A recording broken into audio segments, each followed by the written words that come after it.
My name is Sarah, and for years, I believed I was living the perfect life. I had a husband who made me feel like I was the only woman in the world, a beautiful home we had built together, and dreams of starting a family that seemed closer than ever. Daniel, my husband, was everything I ever wanted: charming, loving, and attentive. Or so I thought. But life has a cruel way of pulling back the curtain when you least expect it, revealing truths you never imagined. This is the story of how I discovered the devastating secret that shattered my world, a secret that Daniel had kept hidden for years. It began with small, almost unnoticeable cracks in the facade of our seemingly flawless marriage. Daniel had always traveled a lot for work, often disappearing for days at a time. I didn't question it at first. He had a demanding job, and his career had always been important to him. But over time, little things started to gnaw at me.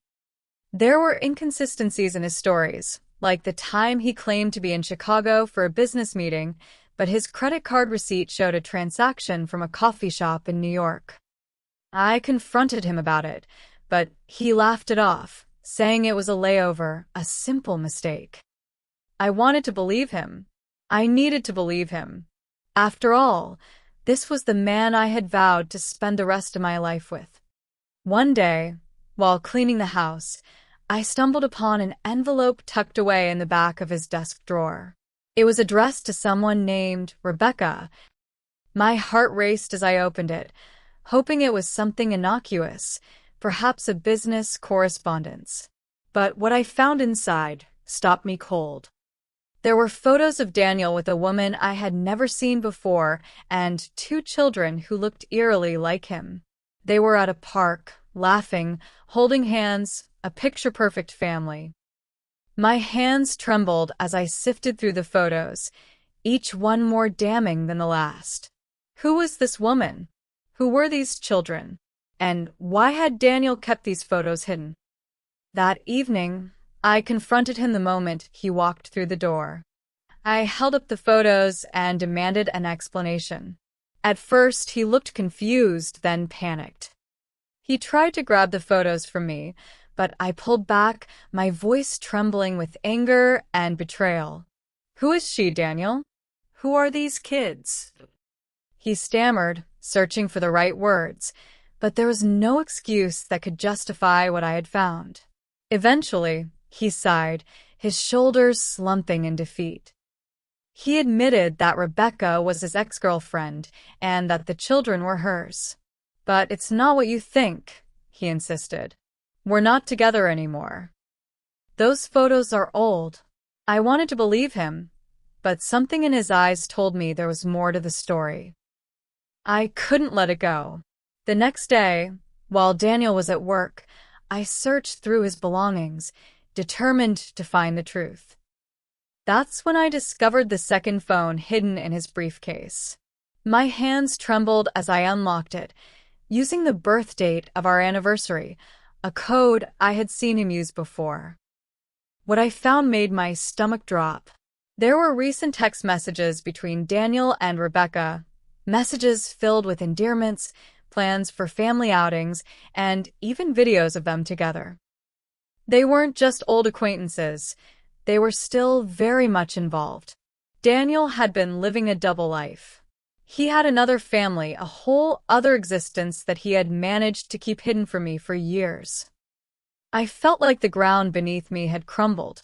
The man I had trusted with my heart, my future, had been lying to me in the most unimaginable way. That evening, I confronted him again, this time armed with undeniable evidence. He couldn't deny it anymore. He broke down, confessing everything. He told me he had been with Rebecca before he met me, that they had 2 children together, and that he had never officially ended things with her. "I thought I could keep both lives separate," he said, his voice filled with regret. "I love you both. I didn't want to hurt either of you." His words felt like knives in my chest. How could he say he loved me while betraying me in the worst possible way? I was furious, heartbroken and utterly lost. "Do you realize what you've done?" I shouted. "You've destroyed everything. How could you do this to me?"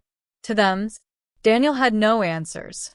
He just sat there, his head in his hands, looking like a man who had finally been caught in his web of lies. But I wasn't going to let him off that easily. As days passed, the storm in my mind raged on. I couldn't sleep, eat, or focus on anything.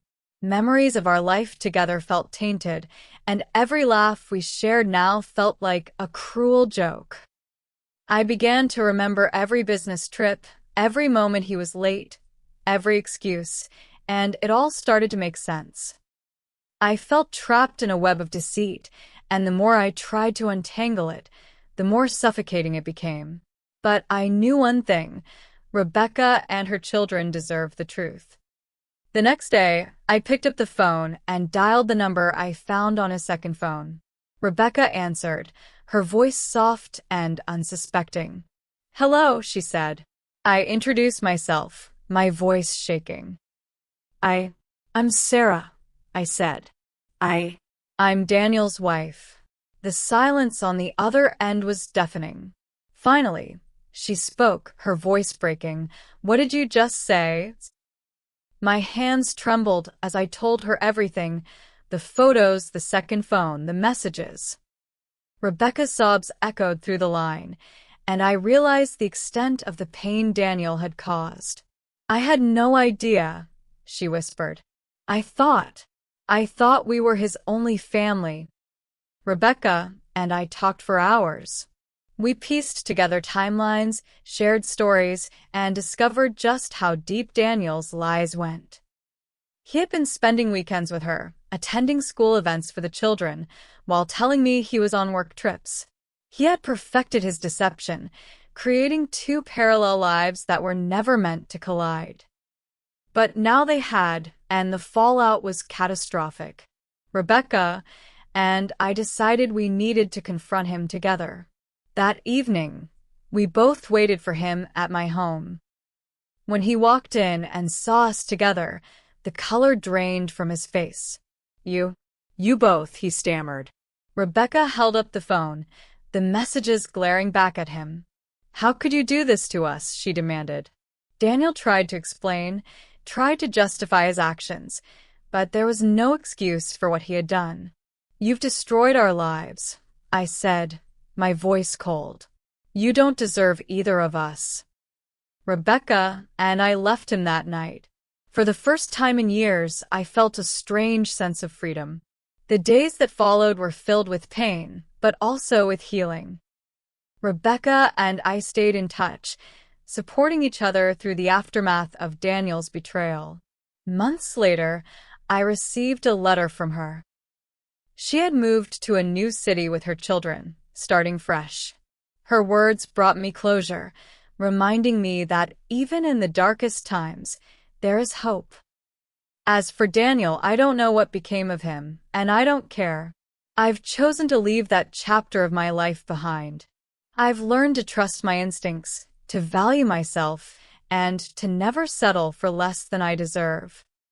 If you've ever faced betrayal or heartbreak, know that you're not alone. Share this story with someone who might need a reminder of their strength. And don't forget to like, comment, and subscribe for more stories of resilience, hope, and self-discovery. Together, we can find the courage to move forward.